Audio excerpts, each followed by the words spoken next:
राज्य शासनाकडून कोल्हापूर खंडपीठाला मान्यता देण्यात आली आहे। वकिलांमध्ये आनंदाचं वातावरण सध्या पाहायला मिळतंय। खंडपीठाच्या कामकाजाला 18 ऑगस्ट पासून सुरुवात होणार आहे।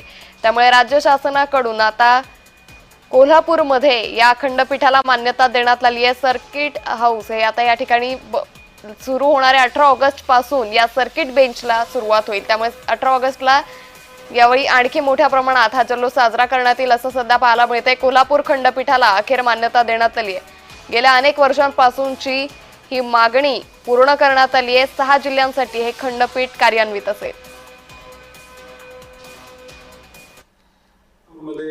खंडपीठ व्हावं, सर्किट बेंच व्हावं ही भूमिका होती आणि आज तो सुवर्ण दिवस आम्हाला कोल्हापूरकरांना आणि पश्चिम महाराष्ट्राला पाहायला मिळतोय की सर्किट बेंचची सुरुवात आता 18 तारखेपासून कोल्हापूरमध्ये होतोय।